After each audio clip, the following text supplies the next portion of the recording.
Welcome to the Virtual Center for the Study of the Constitution and Civic Responsibility, an ongoing inquiry into American political origins and evolving institutions. The Executive Director of the Virtual Center is Dr. Bill O'Brien. He's also your host for this conversation. Here he is now, Dr. Bill O'Brien. Thank you, Bob Kincaid, and welcome to the Virtual Center for the Study of the U.S. Constitution and Civic Responsibility. This is Bill O'Brien, and it is such a pleasure to be with you, and I haven't been with you so long I didn't get a chance to wish everybody a New Year, a Happy New Year, or Merry Christmas, or anything else. So all of those things to everyone, and we're in 2014. Today is the 6th of January, and we are in the throes of a temperature crisis in two-thirds of the country, as I'm sure everybody who's listening live knows. The next 24 hours are considered to be very, very dangerous temperatures. And already this morning, early this morning in Chicago and Minneapolis, the temperatures were unbearable. It was minus 11 in Chicago and minus, I think it was going to be minus 22 today in Minneapolis, with wind chills up near minus 40. And we're being told here in the mountains in Appalachia, according to this morning, that our temperature by 5 this afternoon, which is 1 hour from now, will be around 5 degrees. And indeed, that's coming to pass. I know before we went on the air here a few minutes ago, I took the dog out for a walk, and it was pretty. She does her business pretty fast, but she couldn't do it fast enough for me today, let me tell you. Anyway, it is a pleasure to be with you, and before we get into the program, I want to remind everybody that this is a crisis, and for the next 24 hours in terms of cold temperatures. So this is the time when we need each other. So let me urge everybody, this evening and in the morning tomorrow, check on your neighbors, check on your friends, make sure that everybody's okay, because it doesn't take long with temperatures like this to create problems. Many of our local school systems here have already canceled for tomorrow. I noticed this morning at 8 o'clock on the news that the governor of Minnesota had pretty much closed down the state for tomorrow, closed every school system in the state of Minnesota already this morning. So, this is a very, very dangerous situation, and for youngsters and for the elderly, and very honestly for the poor. And so people that don't have reliable heat, here in the mountains, I know people don't like to talk about it, but the fact of the matter is we have a lot of people here that we have children who go to school and don't even own coats. And so this kind of weather is absolutely, this is really bad. So if you know people like that, if you know people who might need a little help, or just checking on, just touching base with people, make sure everything's okay. This is a time to do it. And people may not say it, but they will appreciate it. I know that I would. For a lot of people, just the idea that other people care is very, very significant to them. So again, take care of each other over the next couple of days, because I really believe it's important. When we get into our program, I would love to hear from you. It's been so long since it's been before Christmas since we've been together. So let me give you the phone number. It's area code 304-658-3333. That's 304-658-3333. My email address, if you'd like to communicate directly with me on the program or on other issues related to the Virtual Center, then by all means, feel free to do that. I will make every effort to acknowledge your email and respond. My email address is waobrien906@gmail.com. That's W-A O'Brien, I-E-N, all one word, 906 at gmail.com. Again, it's been a long, long time since we've been together, too long. It's been 2 full weeks since we've done a live program, and I know with New Year's Eve and Christmas Eve and Christmas Day, New Year's Day, obviously we wouldn't be doing programs anyway.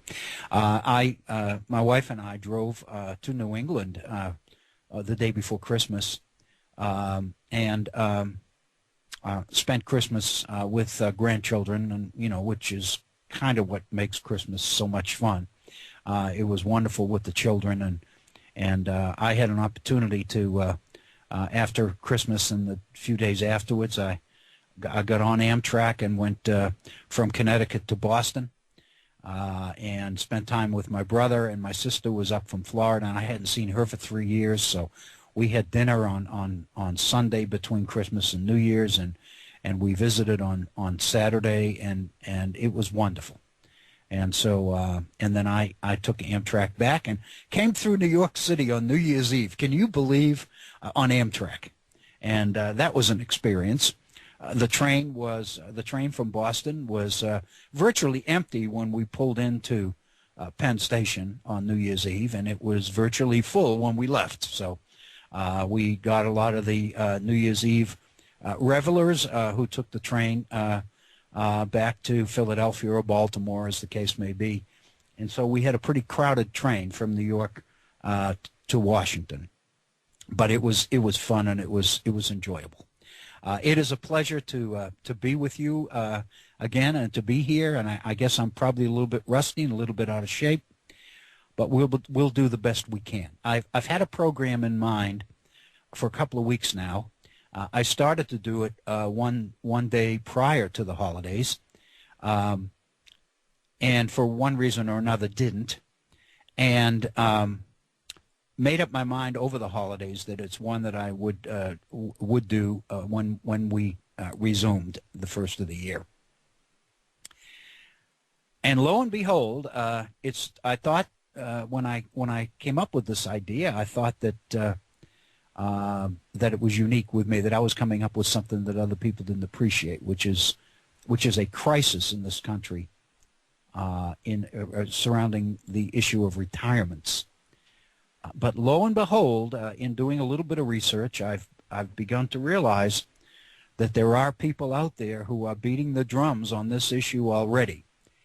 And so the idea of a retirement crisis in America, and not only in America, but actually in much of the developed world, and what seems to be feeding it and what potentially might be the solutions to it, seems to be a program that really a story that needs to be told.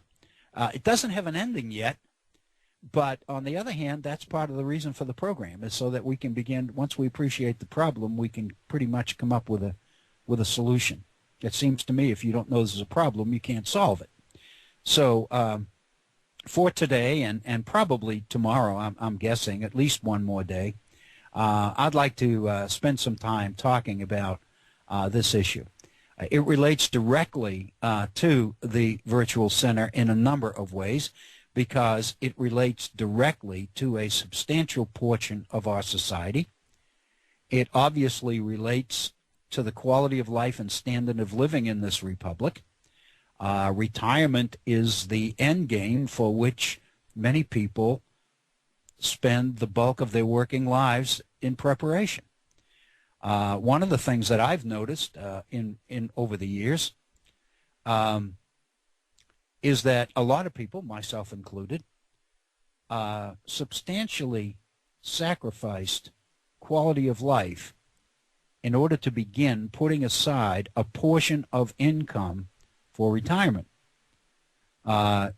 It's very obvious that too many folks cannot or have not done that, and we'll get into that. But the fact of the matter is, we're seeing quite a bit of issues related to the issue of retirement, and they relate directly to what the Virtual Center for the Study of the U.S. Constitution and Civic Responsibility is all about. Because obviously, the way a society takes care of its senior citizens is indeed related directly to the issue of civic responsibility, which is indeed part of the title, part of the nomenclature for the name of this center. And that, it seems to me, is directly related to the objectives of the center, the mission of the center, for a number of reasons. It deals with the issue of equal treatment. It deals with the issues of fairness. It deals with the issues of values, what essentially a society's values are and ought to be. It deals with the way we treat our senior citizens. It deals with the way we manage our economy. It deals with the issues of opportunity and social mobility in our society, or the lack thereof. It deals with issues related to such things as minimum wage, living wage, health care, access to education, quality education, access to a job, the extent to which employers should be, must be, part of the retirement picture for their employees. How we ensure that, things that we can do to the relationship between employer and employee related to retirement that might affect, in a positive way or in a negative way, the issue of retirement for employees. So, you know, there's no question that the issue is relevant to the center. It's relevant to what we're about, and it seems to me it's an issue that all of us need to be aware of and all of us need to think seriously about. There are, as many of you I'm sure know, there are voices out there, people out there who are already emerging as spokespersons and are in the forefront of this effort to do something about what they believe, and I believe, is a retirement crisis in this nation. There's absolutely, I'm going to share some data with you, and I think the data, if nothing else, the data justifies the topic, because the data is, I think, overwhelmingly concerning. It concerns me. Yesterday, Sunday, in our local paper here in southern West Virginia, one of the sections in our local paper, in the Beckley Register Herald, every Sunday is a section entitled Money. And in that section, at the end of it, it's usually about the economy. Contained in that particular section are the job listings, real estate sales, et cetera, but also job openings. And here in southern West Virginia, it's not, you know, it's not that big a part of the paper because there aren't many jobs, very honestly. But anyway, in yesterday's paper, and knowing that I was going to do this program today, in looking at yesterday's paper, lo and behold, it's kind of a year-end accounting of 2013 and the stock market and what has happened since the Great Recession in the area of Wall Street. And it fits perfectly into our program. It provides data that I think all of us will find informative. And not only that, but it seems to set the stage for the issues and the topic for the program. Again, let me remind you of our phone number. It is area code 304-658-3333. That's 304-658-3333. I say that because this is a topic that affects all of us. If it doesn't now, it will in the not too distant future. Not only that, but what we do for one portion of our population, it seems to me, affects all other parts of our population as well. And I think it's important to understand that. I think there's a lot of politics associated with this. There's a lot of political rumbling and ramifications and all of this to the topic. So it seems to me important that we try to get our arms around the topic, around the subject itself, as much as possible before we start to introduce political considerations into the equation, because oftentimes they skew the data. They make certain data appear more important than other data. And not only that, but they cause all of us, not just some of us, all of us, to put a little bit more attention on some data than other data because of our political priorities and political concerns. And so I think the issue is one we need to deal with, and this is one that I feel very, very strongly about. And to kind of set the stage a little bit for this, I'm going to do the best I can to hold back for a while, because much of this, in fact, where I originally got the idea to do this program, much of this is somewhat personal. Much of this is based on personal experience that I've had in recent weeks and months. And it seemed to me to speak loudly and clearly about the need for a program like this, because I began to perceive a crisis, because it quickly became very clear to me that I wasn't the only one that was having this particular experience. And once I began to realize that, and once I began to realize the full breadth and depth of the issues that I was facing, I began to realize that this is indeed a crisis in this nation. And lo and behold, I'm finding out that other people are speaking the same language and are out in front of this. And I'm thinking two people that I'm specifically thinking about are Senator Bernie Sanders from Vermont and the newest senator from Massachusetts, Senator Warren.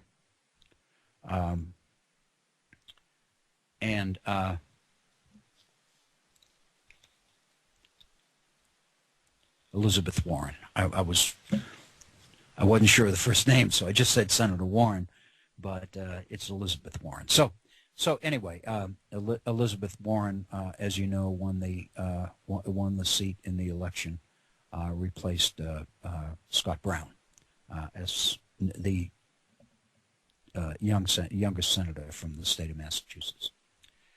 So let me share a few things, first of all, about the year 2013 and about the stock market generally. And I'm guessing that much of this will be things that many of you will know, but that some of you won't know. And so I'm going to begin with this issue, which I think is interesting. Two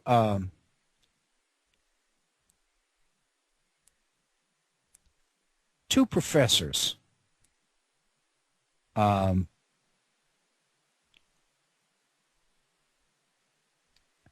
been doing some research and conducting a study on financial literacy in America. And what they found, lo and behold, we've talked over and over about education here at on the Virtual Center. What we find is that financial literacy is incredibly lacking in our society. And I'm reading a paragraph directly from our local paper yesterday, which I think speaks to this.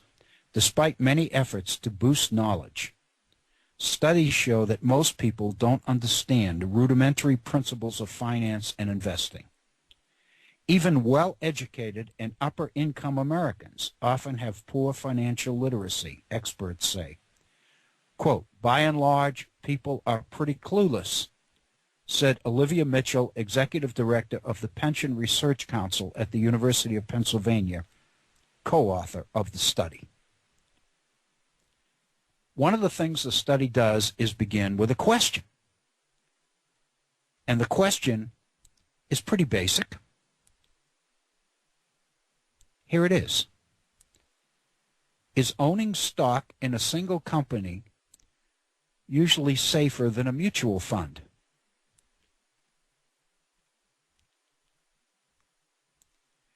And then the options, there are 4 choices given for the answer to that. It's a multiple choice question.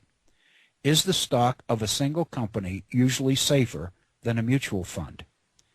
A, 100% safer. B, 80% safer. C, 60% safer. D, none of the above. Well, most people know that the right answer is D. But here's the study.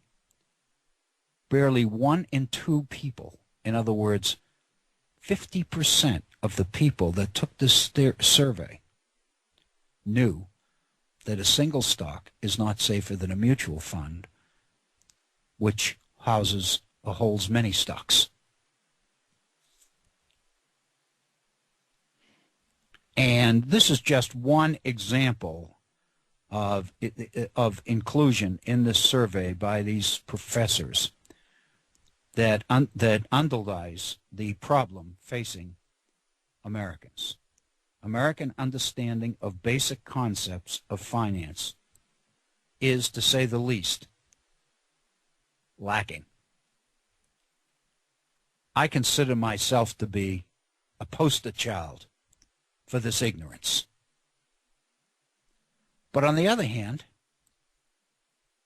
like everybody else, for years I've seen colleges and universities attract some of the brightest and most ambitious students into programs and majors where they will become financial advisors and investment experts and secure positions with major firms based on Wall Street.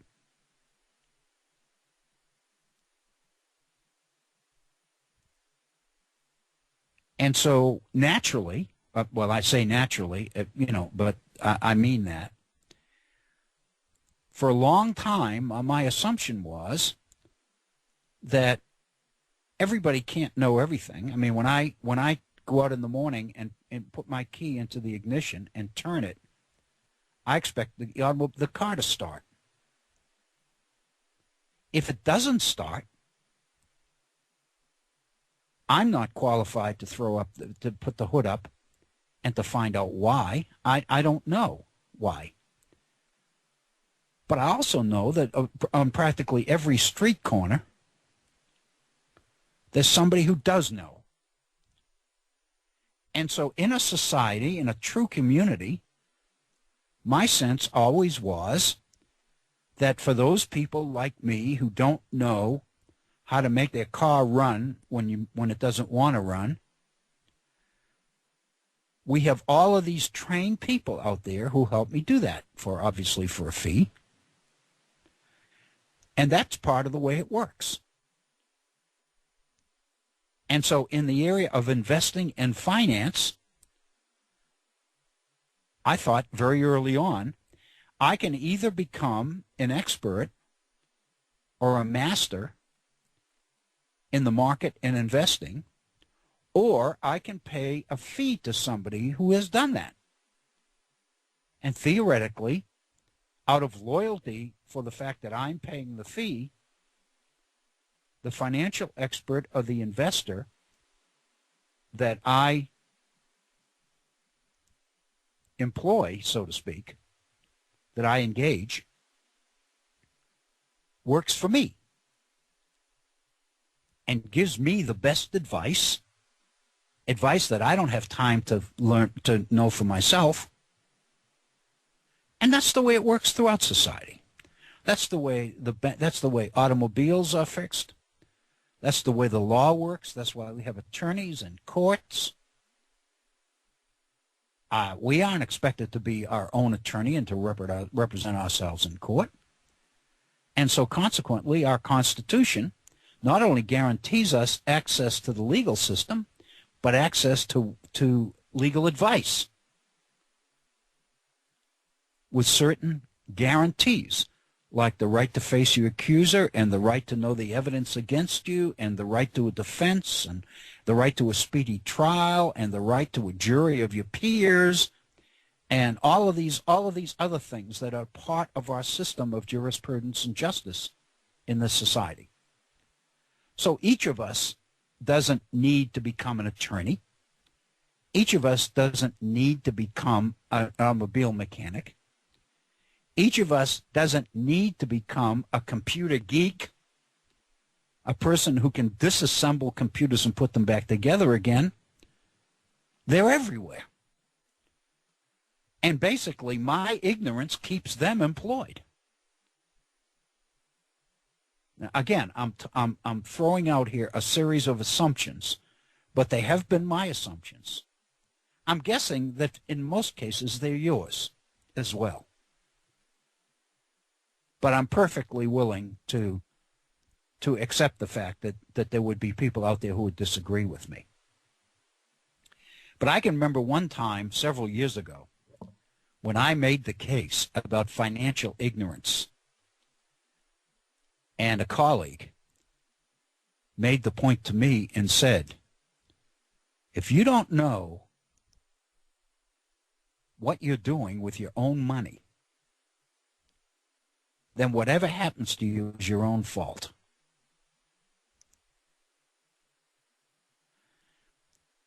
It's out there, the opportunity's out there, the market is out there, the investment opportunities are out there. And if you choose not to take advantage of them and not to learn about them, and something bad happens, it's your own fault.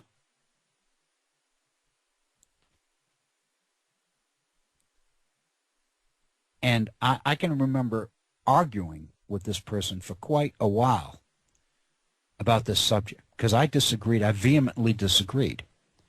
And I said, I'm not claiming or advocating ignorance. But what I am saying is that in a complex society like this one, there's no way that everybody can know everything about everything.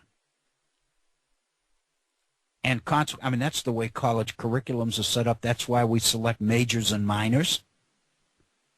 But I am perfectly willing to accept the fact that the highest quality education tends to be a liberal arts education, which is a broad-based education. Because I am willing to agree that well-educated people are people who know a little bit about a lot, but also people who recognize the limits of their own knowledge or the extensiveness of their own ignorance. I think that's part of education. And so I wasn't necessarily defending financial ignorance, but what I was defending was the right not to know all the ins and outs of a financial system that is incredibly complex, so complex that people can't know about it unless they specialize in it. It's kind of like technology. Technology, as everybody knows, is changing so rapidly and so fast in today's world that only those who are employed in it full time can even have a chance to keep up. I'm not saying they will keep up, but even to have the chance to keep up. My wife, I can't tell you how many times, has made the comment to me, I need to get back into computers because, she said, I've been out of the work world for a few years, She worked a grant of about 4 or 5 years ago, and then the grant ended and was not refunded. And since that time, she's worked part-time. And she'll say numerous times to me, I've been out of the workforce too long. I really need to polish up my computer skills. It's moved so far beyond me that it's frightening. And while I tend to, I argue with her because I don't like that attitude, at the same time, I recognize that she's right. That indeed technology has moved so far and so fast in the last 5 or 6 years that even the people who are on top of it full time can't stay up with it. No way could she or I or anyone else. And so I understand that. Why am I into the issue of financial ignorance here and the issue of financial literacy? Because it relates directly to what millions of Americans don't know about the economy. And I will point out there's always a benefit to going to the conclusion first, if that makes sense. If you go to the very end of this article, if I go to the very end of this article,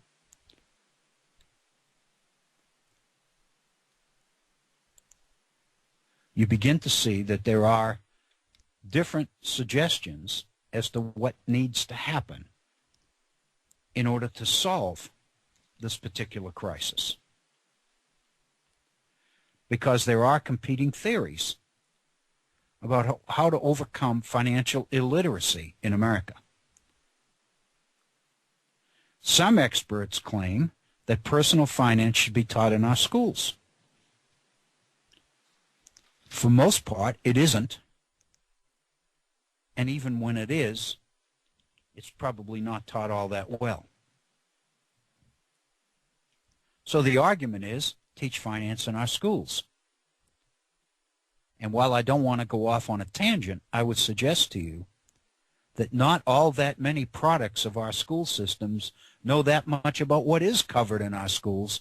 So what is going to make us believe that people are going to suddenly jump all over this stuff and learn it if it's introduced into the curriculum? And of course, the other issue is the matter of who's going to teach it.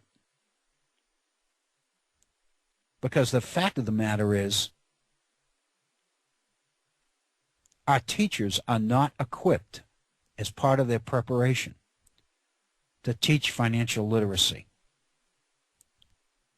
Colleges don't do it. Teacher education programs don't offer it.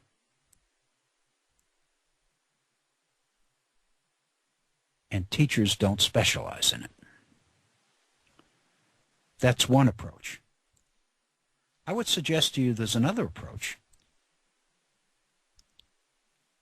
These people argue that the real solution to financial literacy in America should be focused on simplifying financial products and investment decisions so that people have a better chance of understanding what their choices are. The market has become so incredibly complex that fewer and fewer people can really understand it. Derivatives and some of the investment packages, the loan packages that were put together in the crisis during the fiscal crisis in 2007 and 2008. I would suggest to you that part of the reason there was a crisis was because of the financial ignorance in this country. People were getting hurt before they even knew what it was that was hurting them. And very honestly, the fact that they were able to get away with this for so long and the fact that government regulators weren't on top of it is because very honestly, many of these organizations and individuals were always 2 or 3 steps ahead of the regulators. because they were finding ways to beat the system of regulation and forcing the regulators to play catch-up.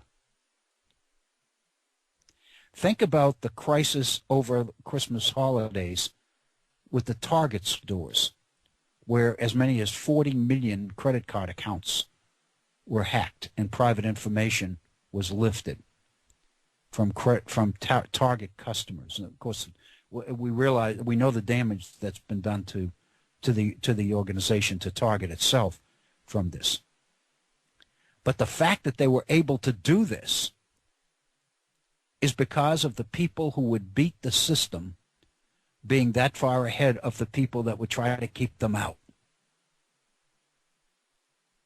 That's one of the things that you learn in any 101 class in sociology, the nature of institutions. And the basic idea of an institution is that institutions run according to rules and procedures. Stable, secure, predictable procedures. System. And what we learn very early on is that once system is established and functioning, then those who understand the basic ingredients of that system can then begin to figure out ways to beat it. And then the burden of proof is put on the system to catch up with those who would evade it or avoid it. Everybody knows that. It's kind of like the war on drugs. We're always 2 or 3 steps behind the person that are out there, the person who's out there to beat the system. The very term beat the system suggests that the crisis has to happen before the fix can be put together. And so those who are employed in creating the fix are always 2 or 3 steps behind the people who are creating the problem. That's the nature of the game. So, you have these 2 theories of how to deal with the problem of financial ignorance in this country. One is to teach it in the schools. Another one is to basically streamline the system in such a way that it's not as complicated or as complex so that ignorant people can understand it. But the fact of the matter is, if you talk to people who are totally committed to our investment-free enterprise system, they will argue, and I don't necessarily disagree with them, that the beauty of this system, and one of the reasons that it works for so many, is because it is so complex and so complicated. That's why it works, many people would argue. So we're back to go, except we didn't collect $200. If you've ever played Monopoly. What is the solution to the financial ignorance problem? I would suggest to you there's a third option.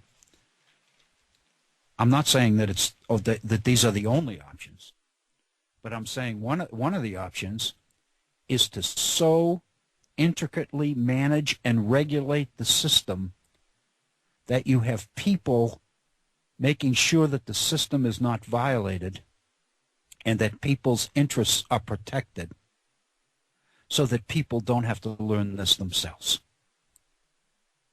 In other words, that you employ regulators who are committed to being public servants rather than employees whose primary loyalty is to the organizations they regulate. And I would suggest to you that one of the key factors in our entire history as a nation has been the fact that over and over again, whenever government has taken on the issue of responsibility. I'm thinking specifically the progressive era at the end of the 19th, the beginning of the 20th century. That once government began to create these regulatory agencies in order to regulate the private behavior of corporations,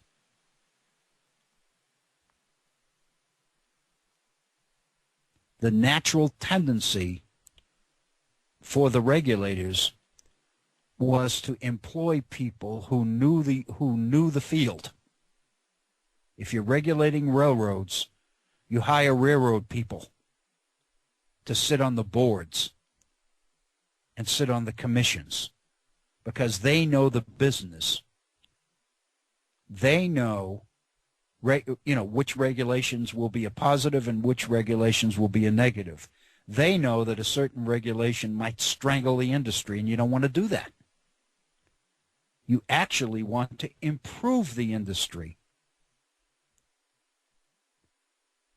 And so, consequently, agencies very quickly began to move in the direction of hiring people that knew the industry best, which meant that oftentimes the regulators became the very people whose primary loyalties were to the industry that was being regulated. So rather than being public servants out there representing the best interests of the public, these people instead, many of them, became private servants whose number one priority was making sure that the industry continued to profit and grow irrespective of the fact that it was being regulated.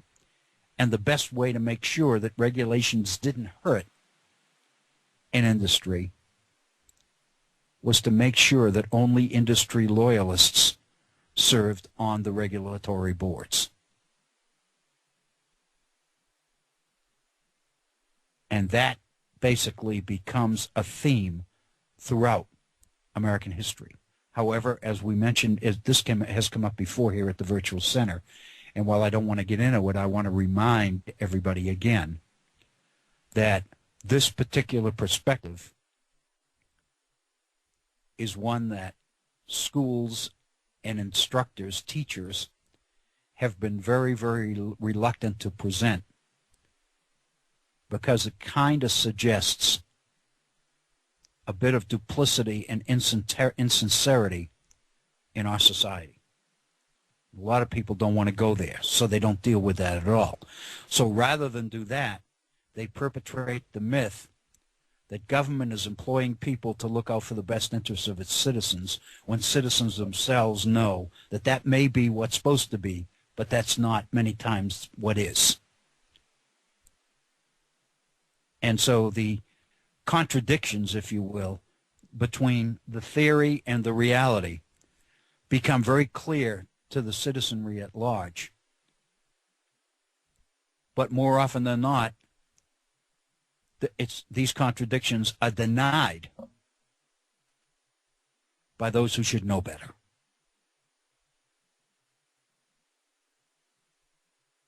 And so there we are. So there's absolutely no question then that the issue of financial literacy is a major one in our society. It contributes to the problem, no question. No question. And when I get into particular things that directly affect me in this, I need to say up front, and I will, that I know that if I knew more, some of the things that I experienced, I wouldn't have experienced. And so basically, I became, in some ways, a victim of my own ignorance. And I'm not in the business of defending ignorance. But I am suggesting this third method, which is the strategy of regulation. But we won't go there right now. So let's look at the market. Let's look at what's happening on Wall Street, or what has happened over the last 12 months. because we've been talking off and on here for months about the recession and the unemployment and the difficulty of creating jobs, and the fact that corporate America is sitting on trillions, literally trillions of dollars, that it is reluctant to put back into the economy in order to expand the economy and create jobs and all the rest of it. And those who defend corporations in this endeavor, conservative talk show hosts among them, Wall Street Journal, will say that corporate reluctance to invest in the future is understandable given the insecurity in the economy and in the markets, and given the fact that there is opposition on Wall Street to many of the policies and programs coming out of the Obama administration. And so in a sense, the burden of responsibility for what corporations are not doing in terms of stimulating expansion in the economy and creating jobs, the responsibility is being placed on the Obama administration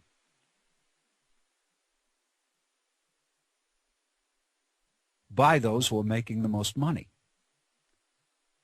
And part of the attack on the Obama administration is to label Obama a socialist, because they want to regulate the economy. It is unbelievable to me to look back at 2007 and 2008 and look at the bailout begun by the previous administration, by the Bush administration, the bailout of the banks and Wall Street, using tens of billions of dollars of public money to bail out corporations. This by a president who's a socialist? Absurd. Absolutely absurd.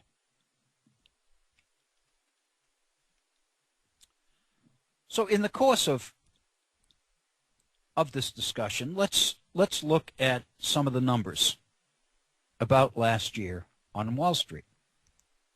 Basically, and I'm getting this out of the local paper from yesterday, the title of the article, by the way, is called An Epic Market.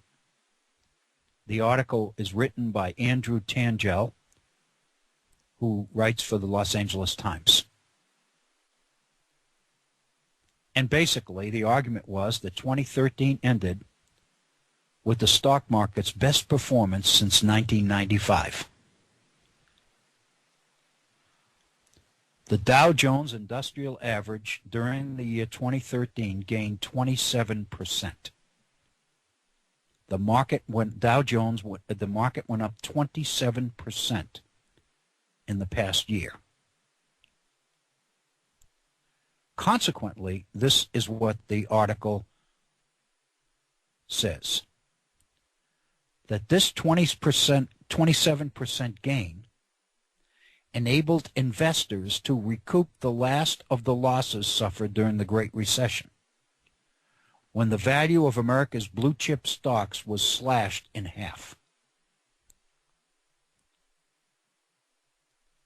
In other words, the suggestion here is that many of the people who were invested in the market and hurt during the recession of 2007 and 2008 have now, as a result of the performance of the market in 2013, been able to recoup their losses.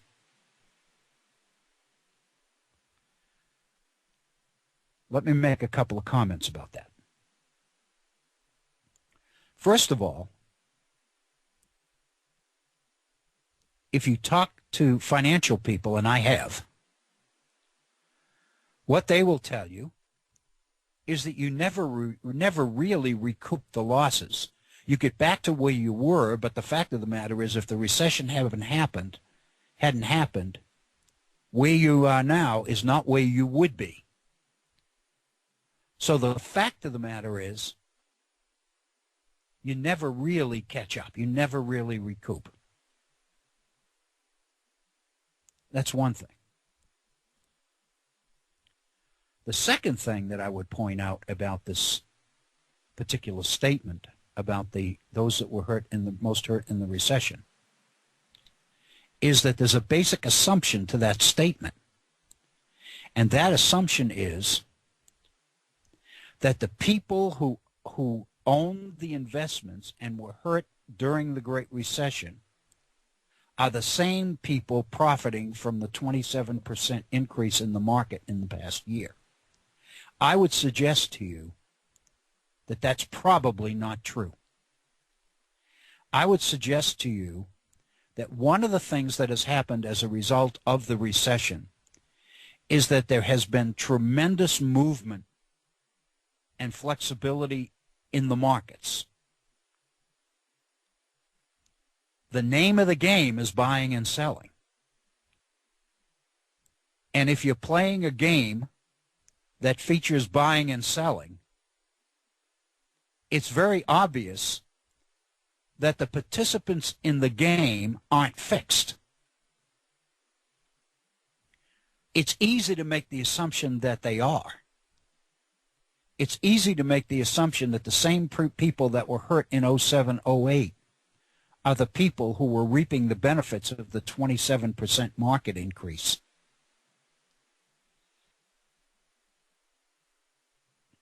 But I would suggest to you, again, while I acknowledge financial illiteracy on my part,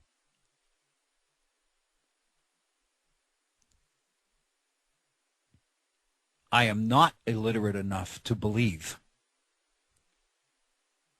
that the participants are fixed in place.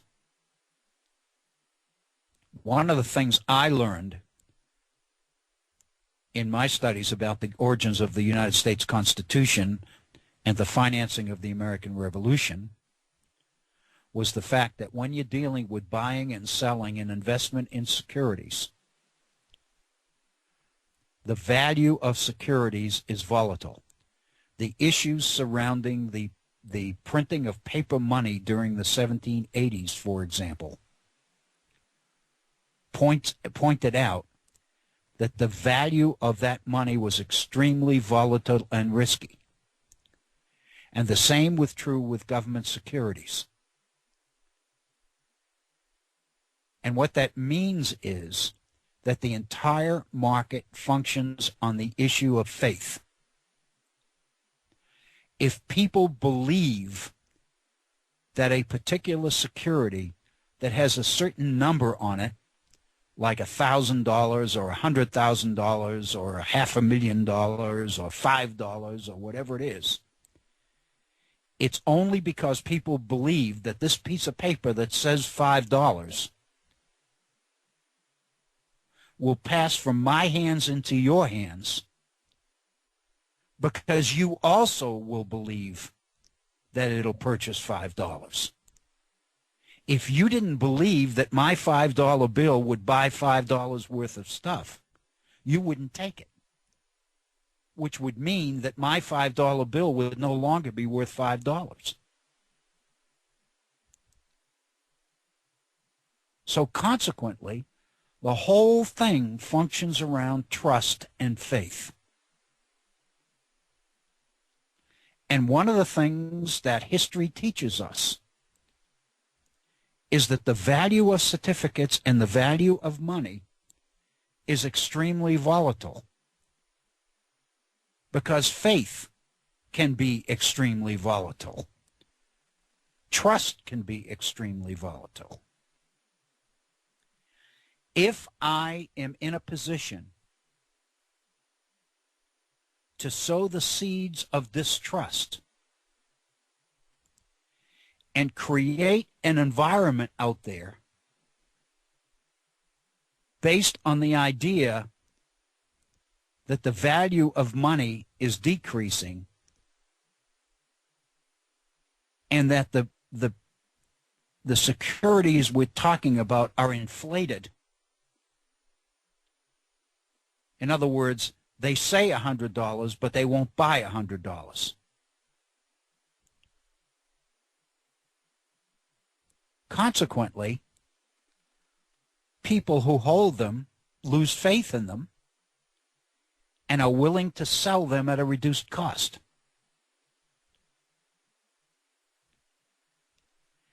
And if I am a speculator,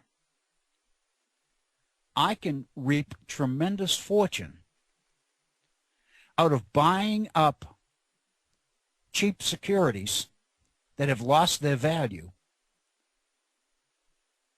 especially if I know that the value is going to recover. In the case of the Hamilton Financial Program, for example, funding the national and assuming the state debts of the American Revolution,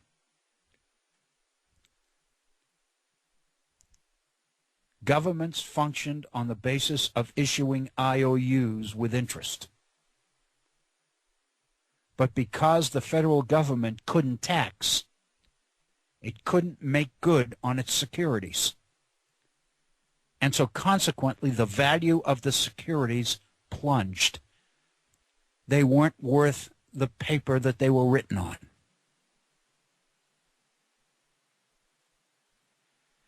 Consequently, people who held those securities became very vulnerable to speculators, to people who would go around and basically say, I'll give you 25 cents on the dollar for every security that you have. And if you really believe that 25% in hand is worth more than a promise of 100% that's probably not going to come true, then you'd be more than willing to sell to me. If I had inside information that the new Secretary of the Treasury was going to call in all these existing securities out there, reissue new ones based on the value of the old ones, and guarantee that these will be worth what they say they're worth, I wouldn't be taking a risk at all, would I? I would be investing. Fortunes were made. The fact of the matter is, fortunes were lost as well. When James Madison raised the issue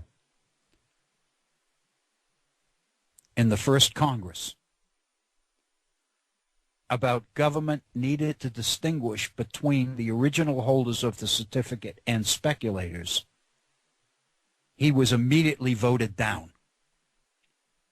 Because the fact of the matter is, significant members of the House of Representatives themselves were invested in speculation, were heavy speculators in these securities.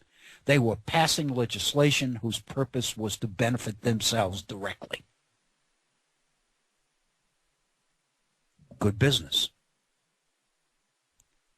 The other thing to keep in mind with this, if you're going to become a speculator, if you're going to be someone who can take advantage of the fact that there are depreciated securities out there, you've got to have money. You may be getting them for 25 cents on the dollar, but the fact of the matter is you got to have the 25 cents. So consequently, we're dealing with a reality in this market, which is the basic idea that you got to have money to make money. People say this all the time as a philosophy of life, and they don't realize how right they are. It takes money to make money. You can't invest in the market unless you've got something to invest.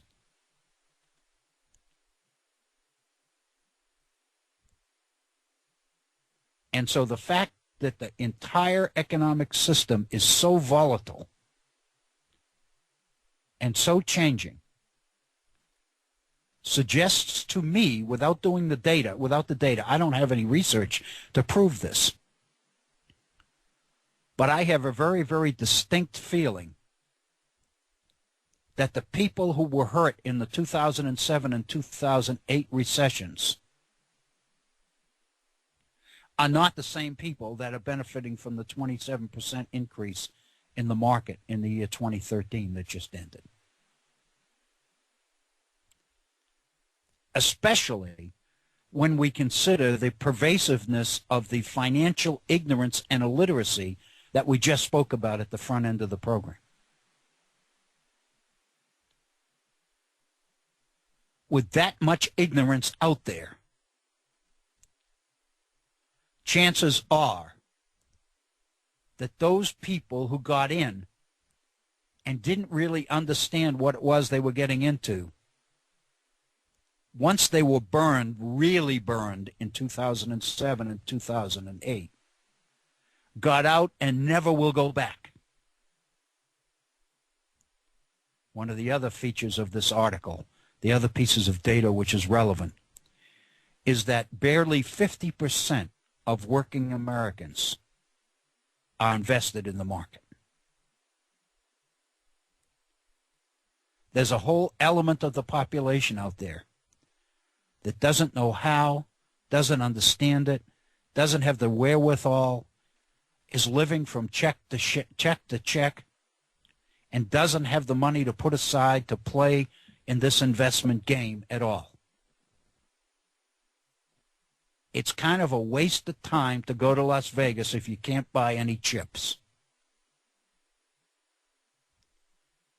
So the fact of the matter is, the only ones who can play are the people who can buy the chips.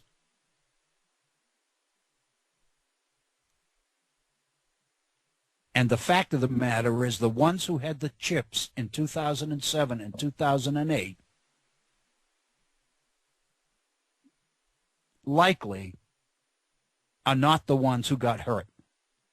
The ones who got hurt are gone. So the assumption of this article that the recovery of 2013 has allowed the people who were hurt in 2007 and 2008 to recoup their losses is probably false.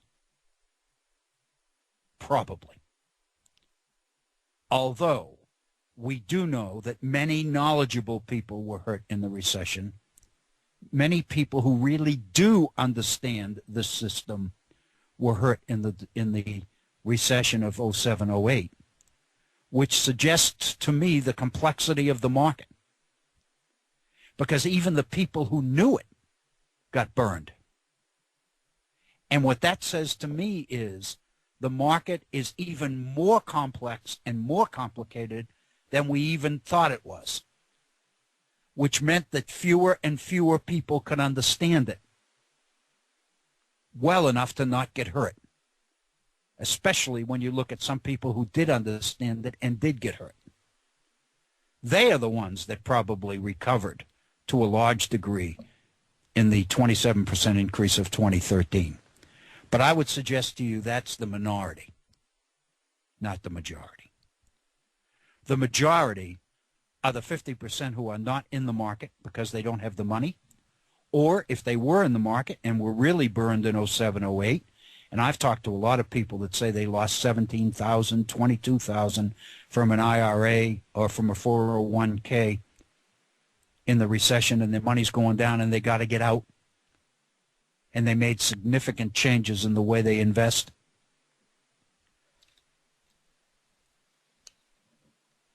So basically what we're talking about here is an investment system that works for some but not all. However, it is an investment system that has been sold to people on the idea that it does work for all, to the point that people gave up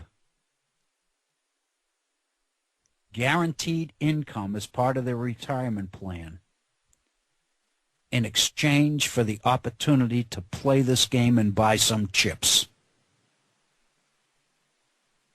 And they got burned badly. I think we need to understand that as we consider this article. We've gone beyond the top of the hour. It's 4 minutes after the hour. So let's pause and take a 4 or 5 minute break.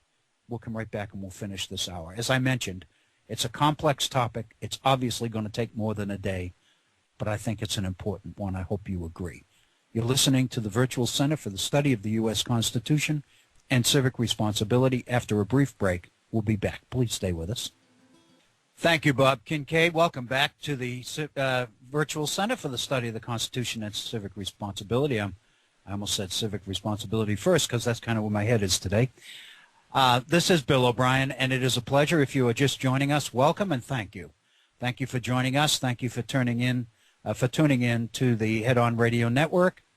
As we enter this new year, let me remind you that this network is not subsidized by anybody. We don't have a whole lot of sponsors, and so if you can do your bit to keep whatever you can to help keep the Head On Radio Network on the air, we encourage you to do that. If you go to the Head On Radio Network homepage, you'll see the PayPal button there, and you'll see an address where you can send donations, and obviously no donation is too small, and I encourage you to do that if you can.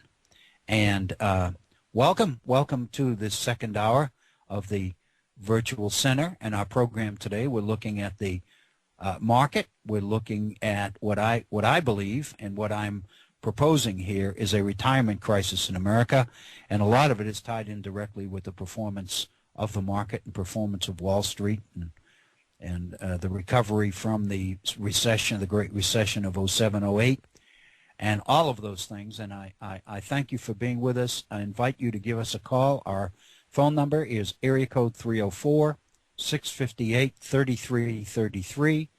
That's 658-3333, area code 304.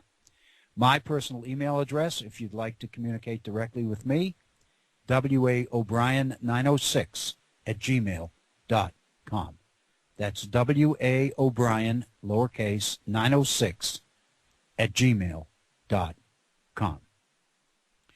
We were looking at a piece from yesterday's paper on the performance of Wall Street over the past year, and looking at some of the data suggesting, the most important one is that Dow Jones increased 27% last year, which is the best performance since 1995.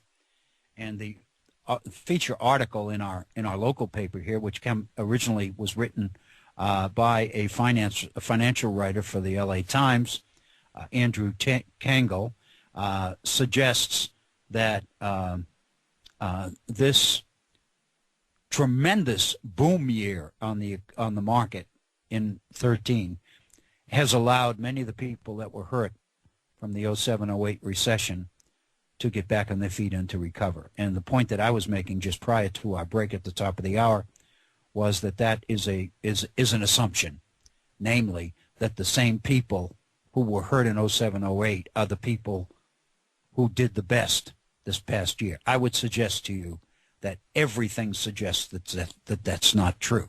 And I tried to present a little bit of historical background or evidence to suggest ways that that's usually not been the case. And I have to believe that this is no different.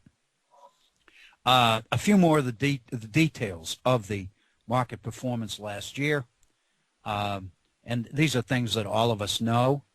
That over the past year, over the past 12 months, we saw that the Dow Jones average move over 14,000 in February, over 15,000 in May, over 16,000 in November.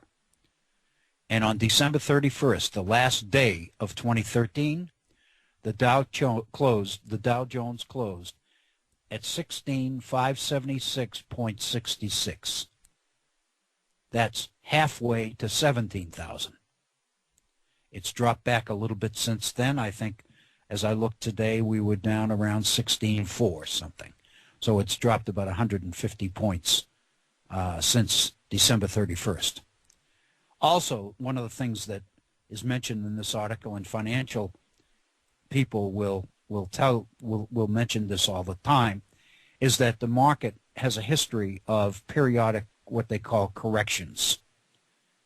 And one of the things that this article points out by the people who know the market best is that the market hasn't seen a substantial correction in quite a while.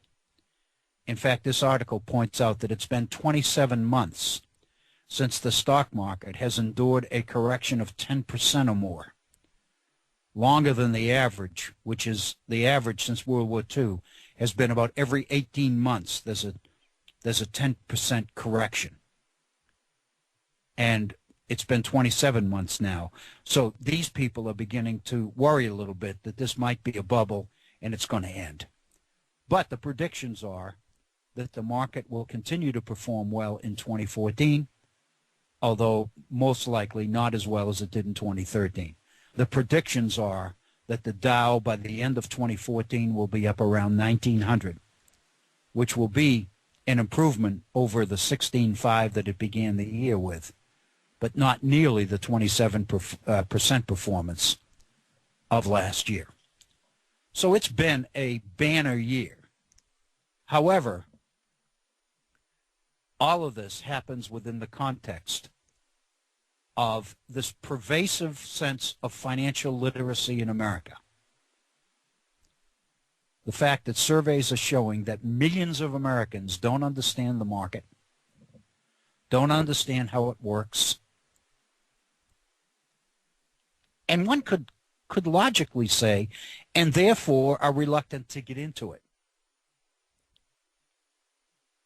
But the fact of the matter is many of them are into it anyway. Because if they have retirement plans of any kind, IRAs, stocks, bonds, treasury certificates, Series E savings bonds, if they have done anything to prepare for their retirement, then chances are they are invested in the market, either directly or indirectly. They may not have the kind of an investment portfolio, and I'm using words here like I know what I'm talking about, but that's what everybody calls it, as an investment portfolio. Many people have investments which warrant the engagement of a financial advisor, a financial guru, somebody who is working the market for them and basically helps them make decisions as to when it's a good time to buy, when it's a good time to sell, et cetera, et cetera, et cetera. Many people can't do that. But their retirement money goes into a pot, and it's shared with other retirement money. And so the fact of the matter is, even if they're not directly involved in the market with their own advisor, more than likely they are indirectly in it. Because basically most retirement plans are invested in the market. That's one of the major outcomes of the Tax Reform Act of the 1786 during the Reagan administration. The birth of 401ks and the virtual demise of defined benefit pension programs.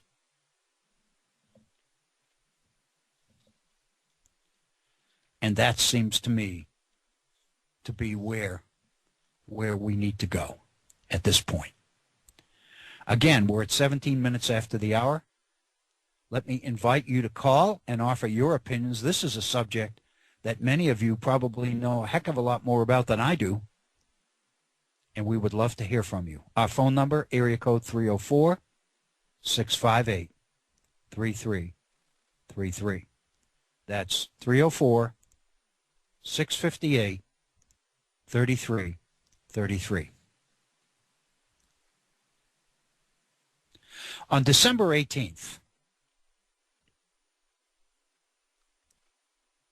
the Washington Post ran an opinion piece by Robert Samuelson. Robert Samuelson is a financial advisor, writes a regular column, for opinion column for the Washington Post.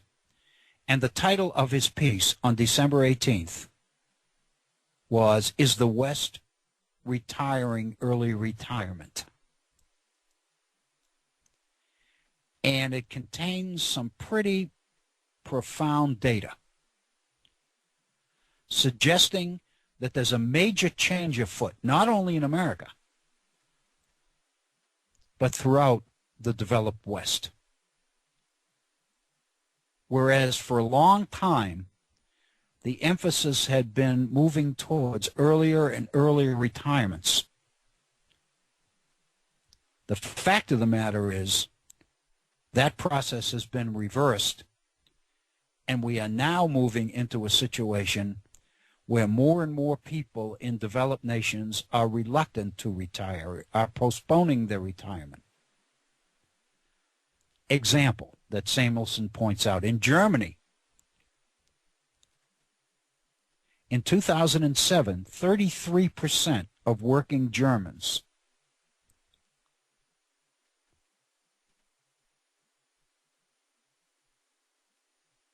had jobs in the 60 to 64-year-old group. And in other words, in 2007, which is just 7 years ago, 6.5 years ago, in Germany,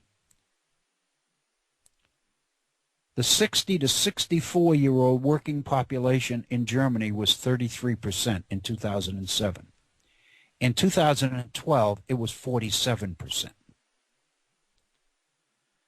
In the Netherlands, it went from 30% to 44%. So what this data suggests is that the whole idea of taking your retirement early is beginning to change. And instead, what we're looking at is a situation where more and more people are reluctant to retire, are working longer. What we find is that many people who did take early retirement are now working a job. They've gone back into the workforce. Maybe not at the level that they did when they worked full time, but many of them have done that. There are a number of reasons for this. One of them is the fact that people are living longer. And so consequently, that means that your retirement years are longer, which means that it takes more to retire than it ever did before because it's going to have to last longer. Which means that more and more retired people become directly dependent on the performance of the market and investments. Because let's face it, the days when you could call your retirement plan what you could stuff under your mattress, for most people can't work anymore because their retirement period is too long.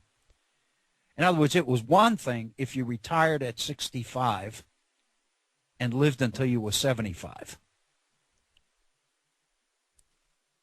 Then the opportunity to retire at 62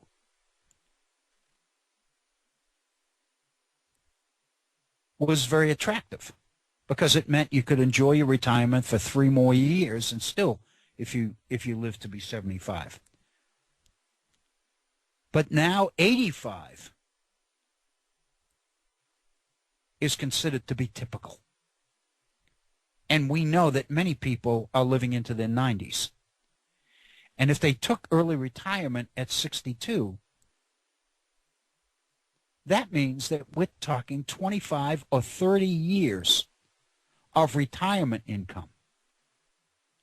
There's no way that most people that I know could sock that away under their mattress. The only way that you can sustain retirement for that many years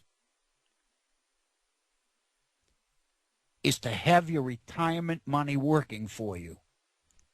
Turn it into an investment portfolio. Find a way to make sure that whatever money you've got for your retirement is making more money. Consequently, the very fact that people are living longer means that people become more directly dependent than ever on the market and the performance of the market. Which is why so many people who were new to the market were burned so badly in the 07-08 recession. So I think this is a pretty astounding presentation of data on Samuelson's part in the December 18th Washington Post. Because the whole purpose of the thing is, in the West, is the idea of early retirement becoming passé. Fact of the matter is, if people are going to need more money to retire on because their retirement years are going to be longer, there are going to be more of them, the years aren't going to be longer. One of the things I've learned as I get older is the years get shorter, not longer. Then you're going to have more money before you can retire. So consequently, many people are postponing their retirement because they're not comfortable in the fact that they have enough. And of course, the sign over everybody's door in the retirement world,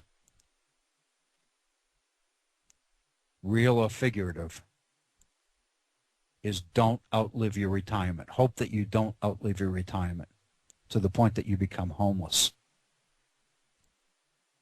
or worse. So basically what Samuelson is talking about is what he calls a massive shift in private behavior. He points out that for most of the 20th century, working years decreased in industrial countries. People stayed in school longer, retired earlier. In 1910, for example, more than half of Americans aged 73 were still working. Isn't that amazing? I find that amazing. In 1910, more than half of working Americans who were 73 years old or older were still working. By 1994, half of men aged 62 had retired.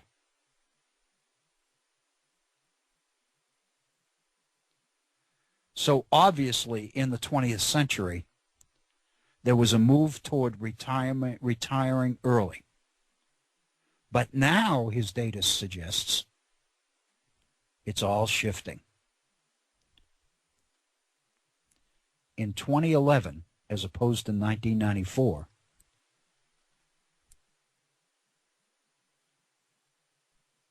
only half of the people 64 years old had retired.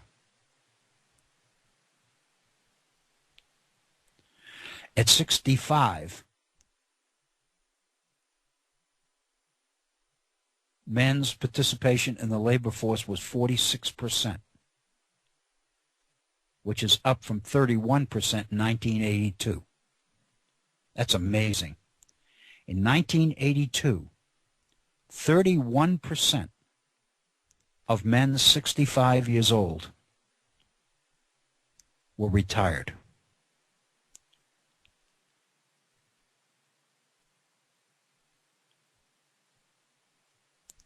Amazing.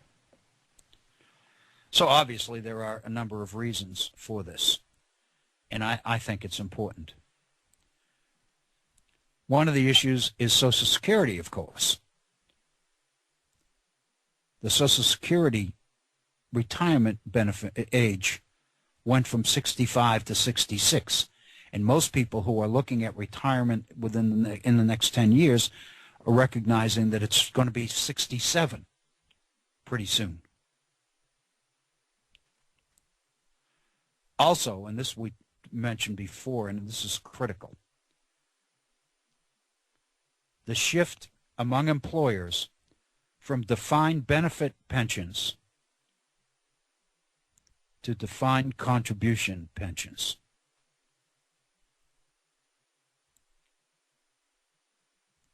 Basically, what that meant was that instead of your employer contributing to your pension so that you were guaranteed a fixed amount of income for the rest of your life,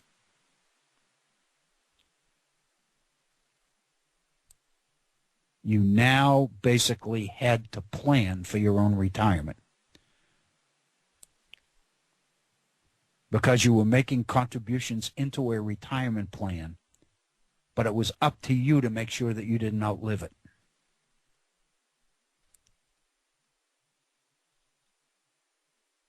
That is a major, major change. So the fact of the matter is there's a major change happening. People are working longer. They're more and more reluctant to retire. And, of course, one of the realities, and this is mentioned in the Samuelson piece, and I think it's important to consider, is that the better educated we are, better educated people work longer. They don't retire as early. I can't tell you the number of people that I know who have said, I'll work as long as I live. My work is my life. Or other things similar to that. Or I can't imagine doing anything other than what I'm doing now, et cetera, et cetera, et cetera. However, one of the things that Samuelson points out is that while this shift is happening, it's happening at the worst possible time. And what that means is, if older workers aren't retiring, then young workers can't get jobs. So effectively, what they're doing is freezing out the next generation. They're causing them to stay in school longer, go for advanced degrees, or whatever.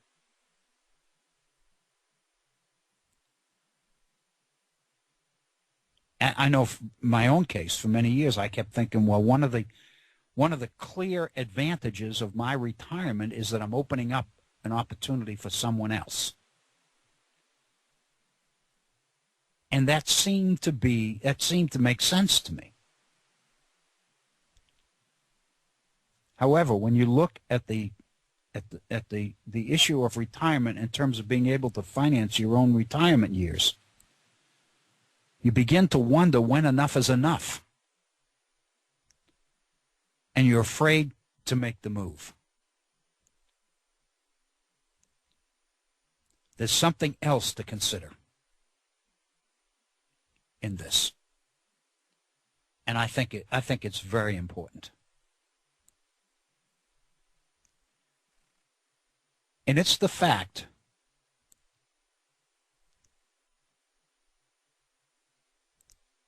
that some of the best knowledge is possessed by the older folks who are still working. What many people are beginning to point to is the fact that unfortunately there are too many in our younger generation who don't have the skills, who aren't capable of stepping in and taking over when the folks that hold these jobs retire. And, of course, the fact of the matter is we're in a volatile job situation anyway because the skill demands and technology demands of the market, of the world of employment are changing so dramatically that they're requiring skill levels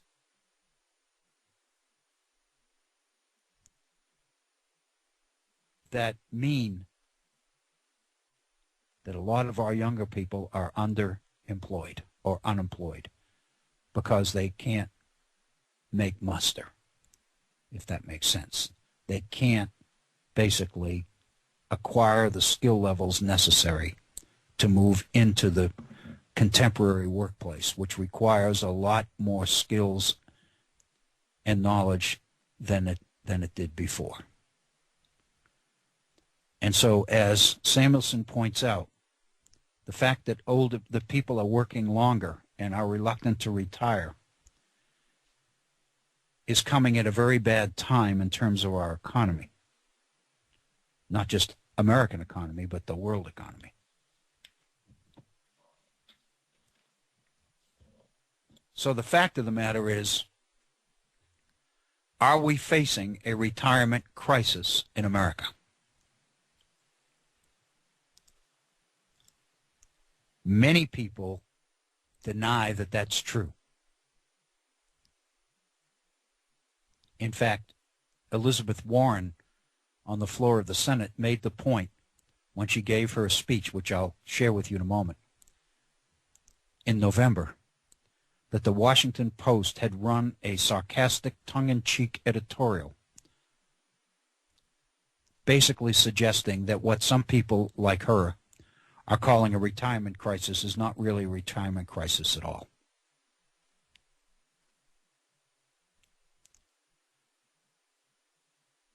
It seems to me that we need to look at the data.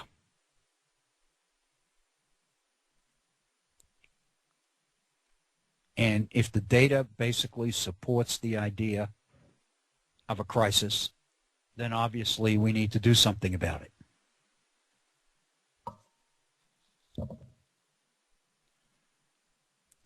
There's no question that Elizabeth Warren has become one of the most prominent spokesmen for what she calls a retirement crisis in America.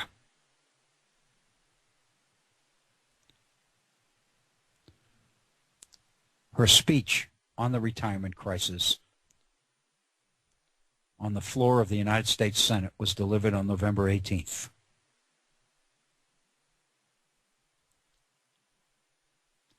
She points out that there is a retirement crisis in America. She points out that this crisis has received too little attention and far too little attention in Washington. Then she basically spells out the background. Let me share what she says with you in her own words. I spent most of my career studying the economic pressures on middle-class families. Families who worked hard, who played by the rules, but who still found themselves hanging on by their fingernails. Starting in the 1970s, even as workers became more productive, their wages flattened, while core expenses, things like housing and health care and sending a kid to college, kept going up. Working families didn't ask for a bailout. They rolled up their sleeves and sent both parents into the workforce. But that meant higher child care costs, a second car, higher taxes. So they tightened their belts even more, cutting spending wherever they could. Adjusted for inflation, families today spend less than they did a generation ago on food, clothing, furniture, appliances, and other flexible purchases. When that still wasn't enough to cover rising costs, they took on debt, credit card debt, college debt, debt just to pay for the necessities. As families became increasingly desperate, unscrupulous financial institutions were all too happy to chain them to financial products that got them into even more trouble. Products where fine print and legalese covered up the true costs of credit. Elizabeth Warren is introducing a new variable into this discussion about a retirement crisis.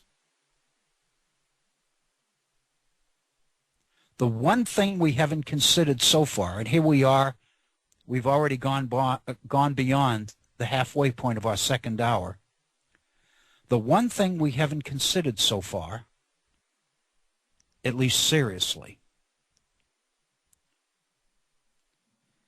is the extent to which financial institutions and financial representatives are taking advantage of the financial illiteracy that is so pervasive in America. The one driving assumption in the article we just looked at about the market and its performance in 2013, its 27% increase in the Dow, the one driving assumption that we never questioned was that all of this was on the up and up. And while there was pervasive financial illiteracy in the country, the fact of the matter is people in the industry were seeking ways to fix it, to make the illiterate literate, to give people the skills they needed to navigate a complex market system. But now Elizabeth Warren is introducing something else. And that's the fact that there are people in the industry who are more than happy to take advantage of the ignorance of the consumer and the investor.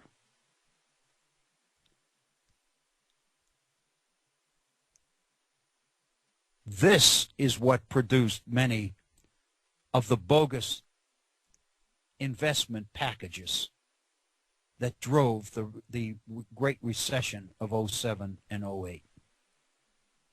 Hey, Dr. Bill. Dr. Bill? Yes, Bob. I just thought I'd interrupt to let you know that you've got a call. Darlene is calling from Connecticut and would like to address the topic with you.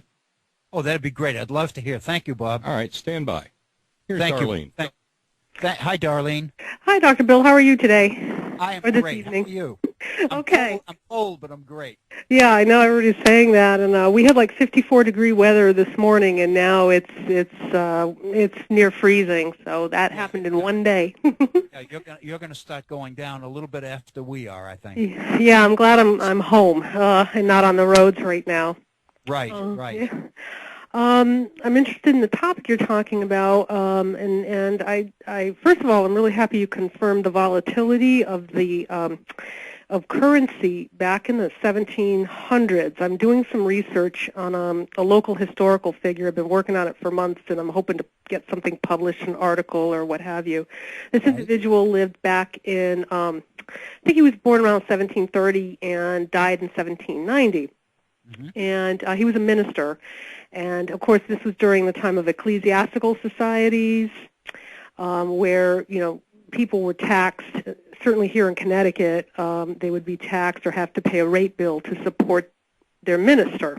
Church, which yes. Which was typically the state-sponsored church was the Congregational church.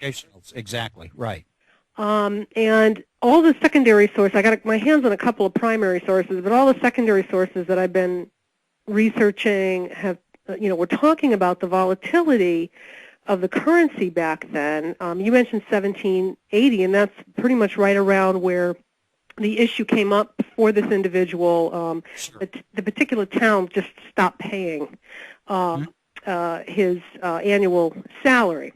And so this occurred like around 1777, and back then I guess they were still using British currency here in this country. I don't think the dollar had even been created yet, at least in Connecticut. Is that correct? Like in terms of all the and of course, many states printed their own money during the Revolution in order to finance the Revolution.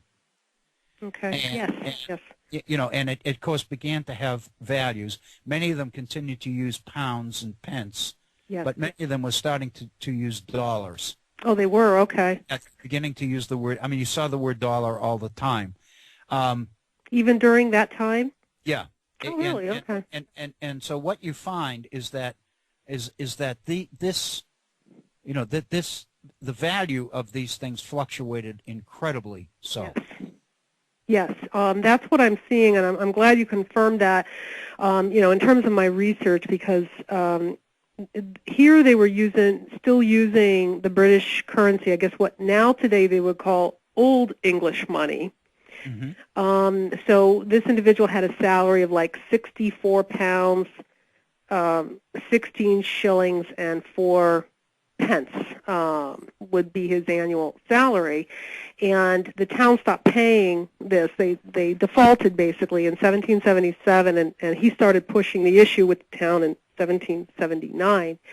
And I guess at that point, to talk about the volatility, one of the historians said that by the time 1779 rolled around, it took 6 pounds to equal 1 pound. Right. So, and this minister was pretty smart because he said, you're in arrears with me. You need to pay me for the 2 years you haven't paid me, but I want it at the value. I want you to pay me my salary at the value that it was in 1774. Oh, wow. Yes. and the town voted negative. They put it in the negative. They said, we're not agreeing to this.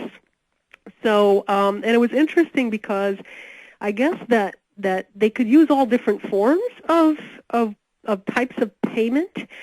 Right. Not only maybe I guess coined silver, but they could do I guess they call it the necessaries of life. Yes. Or necessities of life, which might be like corn or fowl or pigs or cat or whatever had value. Right. Okay. So they could do it. Many states during this period, and of course this is the period during the war. I mean, 77. Yes. And so the war is going on, and what that means is that technically speaking, Connecticut is no longer a British colony. Mm-hmm. It's independent. Okay. So therefore, its economy is in flux. Mm-hmm.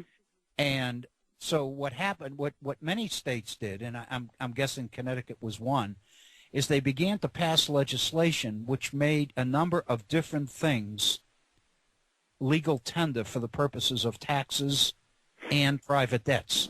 Okay.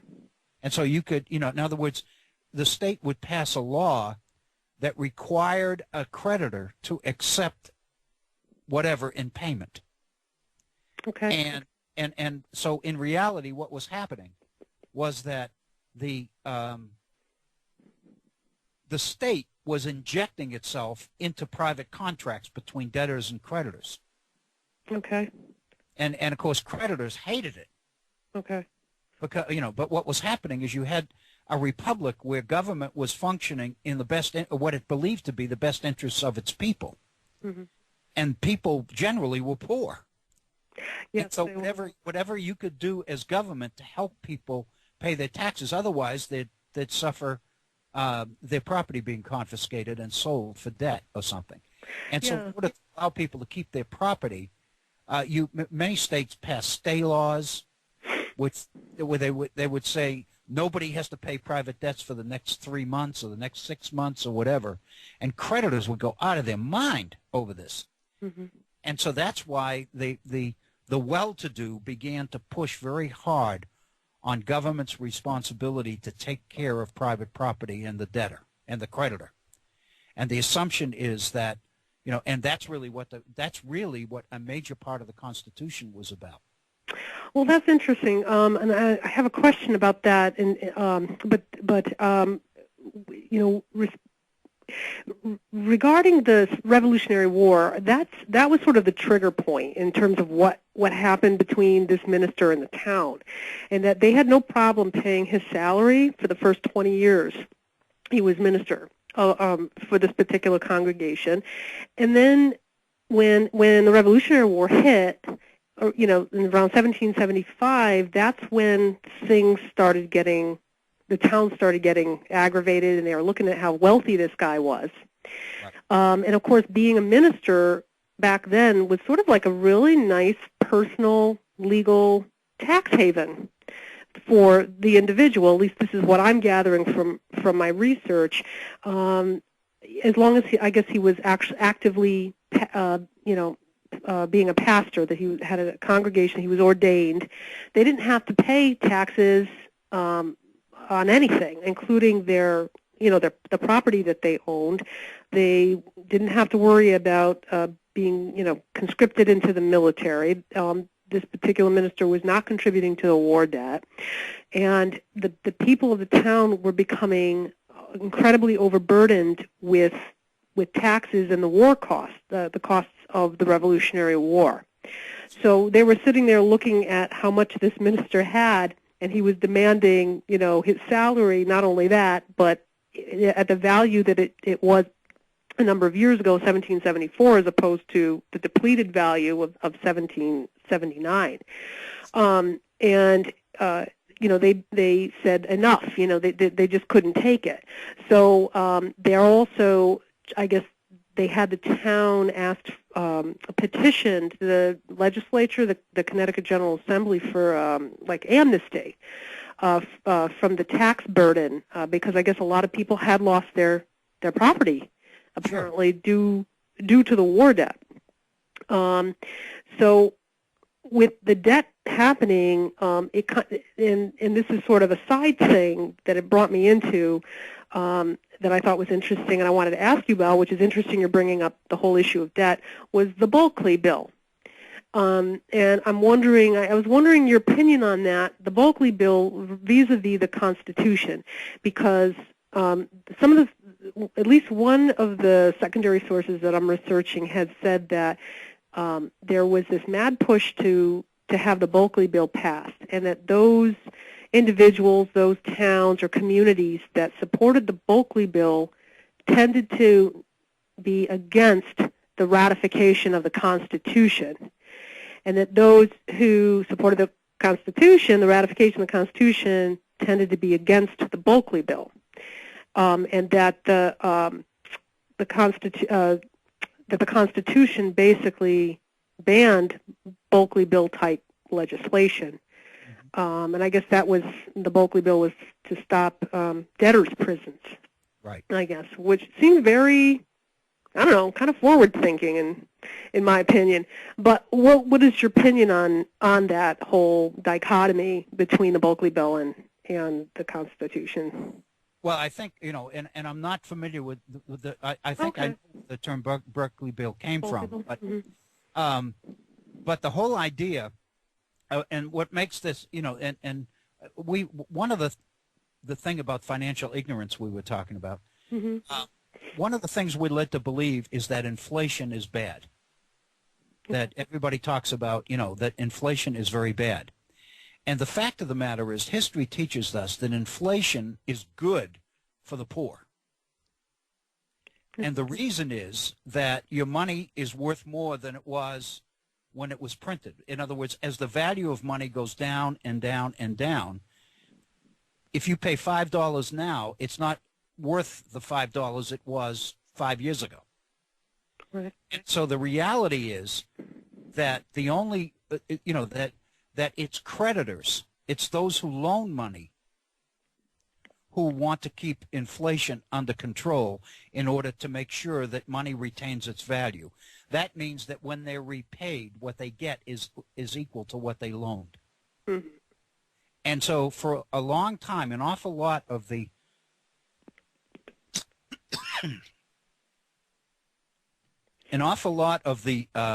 PR in the media seemed to be to try to sell the idea that inflation was bad, that it was bad for the economy, it's bad for investors, and it's bad for creditors, but it's good for the debtor because what that means is when you pay it back, it's not worth what it was when you borrowed it.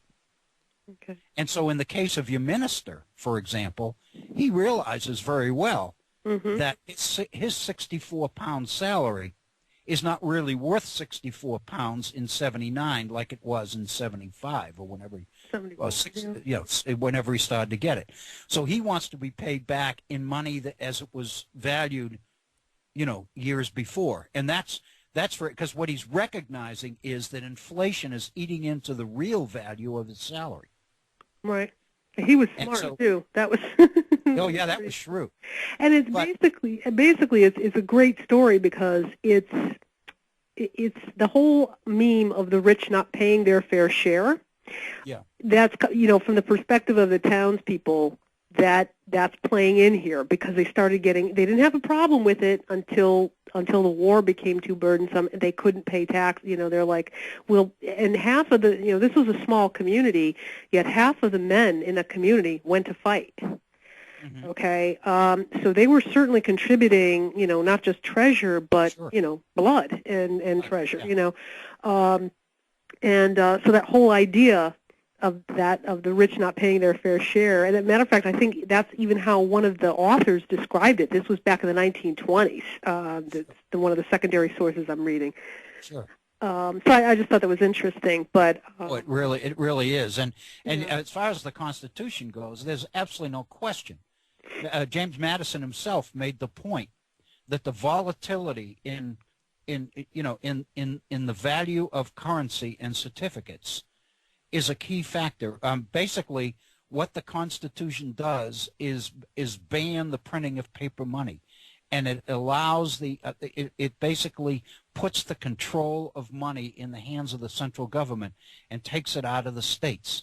And that's one of the major things that the advocates of the Constitution argued against the Articles of Confederation, which was the government from the Revolution up until the Constitution, is that the value of currency, the value of money, was so volatile in the 80s because government legislatures were responding to the needs of the poor rather than to the credibility and the value of property, of capital, and so it's the creditor interests that wanted the Constitution because they want stability and they want government to commit itself to the sanctity of private contracts. That would make sense. I mean, there was one of the things the town wanted to do was pay this minister in paper money, legal right. Tendery or tender. Yeah, that's one of that was one of the things that legislatures were doing in the Confederation period. Madison wanted the Constitution in part so that legislatures like Connecticut couldn't do that. Yeah, because he didn't like that. The minister didn't want to accept the paper money. He didn't want it. And exactly, and so he wants his money, and he wants it in the same value that it was worth when he was promised it. Right, not this paper stuff. And so basically, he would be a supporter of the Constitution because the Constitution would put the power of the federal government behind his original salary, and would make it illegal for the state of Connecticut to print paper money and then make him take it. And was that paper money? Okay, so then that's very interesting. So would that paper money be considered the dollar? Is that what they were trying to print? So that would be the modern day dollar. When the state prints it, the state requires that people need to take it in payment. It's legal tender. Okay. Well, and so in a sense, and that's what one of the people to read about is Abigail, John Adams's wife, Abigail. She's an investor in securities, and during the constitutional period, she is absolutely adamant. John's in England, in Europe, and she is absolutely adamant that government protect the interests of its creditors, because if people can't rest assured that they're going to be repaid what they loan, then they will refuse to invest. Okay. And the economy won't expand, the economy won't grow. And that's the same argument that we're hearing today from Tea Partiers and Republicans, that government's becoming too big and there are too many regulations, and that's why corporations are sitting on their money rather than investing it, because they're afraid of a hostile government, a hostile Obama administration. So then that would make sense in terms of the Bulkley bill being antithetical to the Constitution, because the Bulkley bill protected from, and I haven't read it. I just have read a few blurbs about it.